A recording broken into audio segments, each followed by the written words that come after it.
Hi, class. So, the second part of this discussion really had me kind of questioning myself because I thought originally that I would really want to do Sylvester and the Magic Pebble just because I love that story and it's kind of like be grateful for what you have.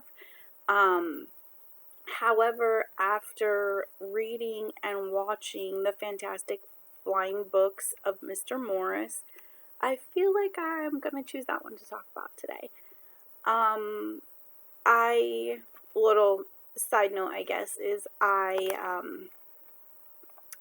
watched this with my nephew, my great nephew, who is 4 years old, and he had so many questions. So I do feel like this book was maybe a little out of his age range as far as um what's appropriate. He didn't really understand like the passing of the torch with the book. He didn't understand like he realized there was a storm but wasn't quite sure, like he doesn't know about that kind of destruction yet. And I feel like even though some cartoons and stuff portray that, because it was like in a book or the little movie, like he just didn't get it. So he was constantly like, why are those books flying? Why do those books have legs? Why is he going into that building? Why is he giving the people the books? So that was a little one frustrating for me because I am not used to the why kid. And two, it did bring to light that maybe this book was a little out of his age range, and maybe in a couple more years he would understand it a little bit better with less explanation.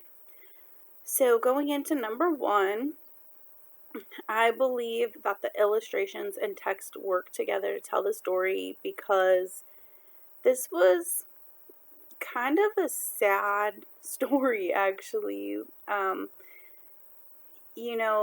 The guy didn't, or Mr. Morris, he didn't look super happy in the beginning of the book, and then there was this storm, and it even stole the color out of the book, and I think that all of those things, as the people started reading the books, they started kind of getting their color back, and maybe their imagination, their life back.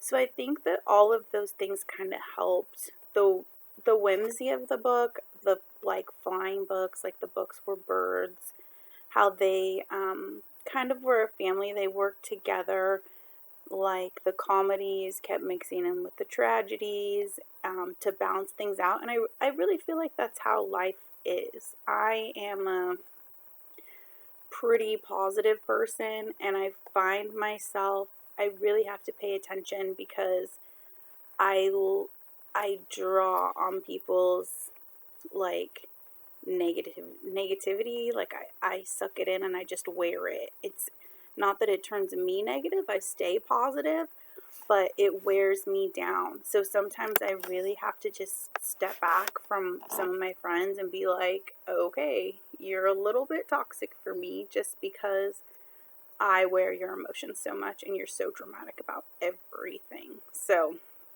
I do kind of get that idea. Like, I think that's empath, maybe. So going into number two, what effect does Joyce achieve in making the majority of his characters' books?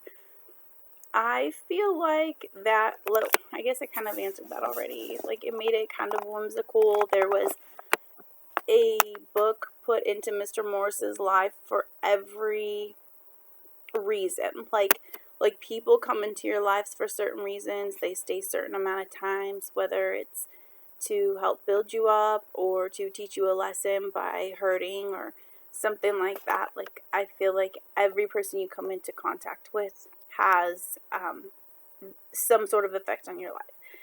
And I think that's kind of what the books were doing. The books were being placed there to make him happy or make him realize that he was meant to be there writing his story and sharing the books with other people.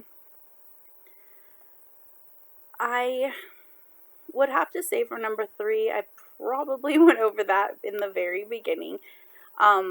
Obviously, not all picture books are written for preschoolers, but I think that